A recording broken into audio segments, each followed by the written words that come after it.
हमारे इस चैनल सास बहू और होम साइंस में आपका स्वागत है। हमारे पहले वीडियो को आप सभी ने जो प्यार दिया उसके लिए मैं और रंजू आपके बहुत आभारी हैं। आज इस मकर संक्रांति के स्पेशल वीडियो में हम आपको घर पर ही बिल्कुल आसान तरीके से तिलकुट बनाना सिखाएंगे। ठीक सुना आपने, हम आपको ऐसा होममेड तिलकुट बनाना सिखाएंगे जो बाजार से कहीं ज्यादा टेस्टी और क्रिस्पी लगेगा। तिलकुट बनाने के लिए इन चीज़ों की ज़रूरत पड़ेगी। सफ़ेद तिल 250 ग्राम, गुड़ 150 ग्राम, घी 1 चम्मच और आधा कप पानी। तिलकुट बनाना शुरू करने के लिए सबसे पहले आपको तिल को रोस्ट करना होगा। इसके लिए एक कढ़ाई में तिल डालकर उसे धीमी आंच पर भूनें।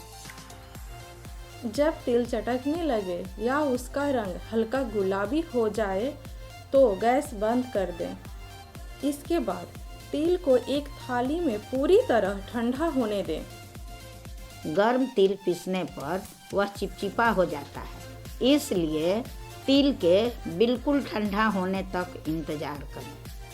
अब इस ठंडे तिल को ग्राइंडर जार में डालकर दरदरा पीस लें। आपको तिल को ना तो बहुत ज़्यादा पीसना है और ना बहुत कम।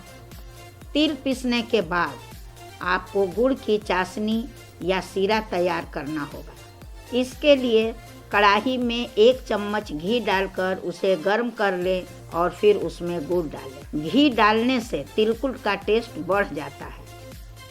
आपको गुड़ को ठीक से मेल्ट करने के लिए उसमें थोड़ा सा पानी डालना होगा।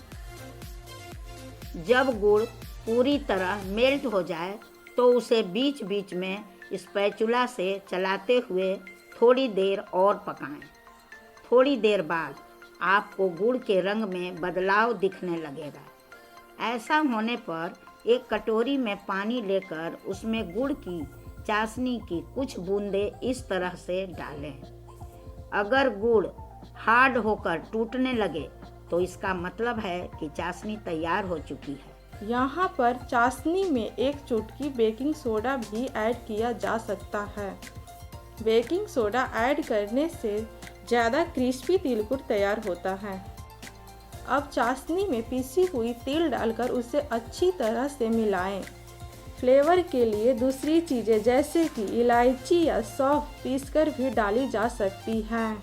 जब तिल चाशनी में अच्छी तरह से मिल जाए तो उसका एक हिस्सा सपाट पेंदी वाली मीडियम साइज की कटोरी में डालें। तिल और चाशनी का यह मिश्रण डालने से पहले कटोरी की अंदरूनी सतह पर घी लगाना ना भूलें। अब खल या किसी और मिलती जुलती चीज़ से इस मिश्रण को धीरे धीरे कूटते हुए इस तरह तिलकुट का शेप दें। इसे कटोरी से निकालकर अच्छी तरह ठंडा होने दें। लीजिए, आपका टेस्टी और क्रिस्पी तिलकुट तैयार है।